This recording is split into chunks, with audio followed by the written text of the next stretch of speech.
நீங்கள் ஃபேமஸாக இருக்கன்றதுக்காக வந்து அவங்கள கொண்டு வந்து நடிக்க வச்சிட முடியாது. அவங்களுக்கு இங்கே கேமரா முன்னாடி நடிக்கிறதுன்றது அது ஒரு கலை. அது கொஞ்சம் கொஞ்சமாக கற்றுக்கிட்டு தான் நீங்கள் பண்ண முடியும். திடீர்னு கொண்டு வந்து வச்சா அவங்க குருவி தலையில் பணங்க வச்ச மாதிரி உங்களுக்கு ஒரு சிரமம் ஏற்பட தான் செய்யும். அவர் சொல்கிறதுல ஒரு வகையில் நியாயம் இருக்குது. அதே நேரத்தில் அவங்களாம் வரக்கூடாதுன்னு நம்ம சொல்லவே முடியாது. இந்த இண்டஸ்ட்ரி ஓப்பனாக இருக்குது. ஸோ அப்படி ஏன்னா ஒரு காலகட்டத்துலேயும் ஒரு என்ட்ரிலேருந்து ஒரு சோர்ஸ்லேருந்து வந்தாங்க சினிமாக்குள்ளே. ஒரு டைமில் எனக்கு தெரிஞ்ச வரைக்கும் நான் ட்ரை பண்ணும்போது அதுக்கு முன்னாடி இந்த சீனியர் என்ன சொல்லுவாங்கன்னா, இன்ஸ்டியூட்லேருந்து எல்லாம் வராங்க.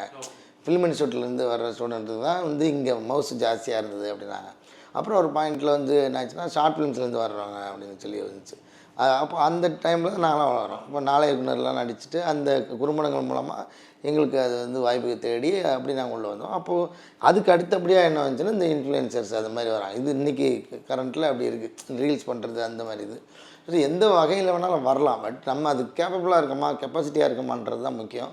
அதனால் யாரையும் வரக்கூடாதுன்னு நம்ம சொல்லவே முடியாது. அதே நேரத்தில் வர்றவங்க தகுதி இல்லாமலும் வந்து இங்கே சிரமப்படக்கூடாது அப்படின்றது தான்.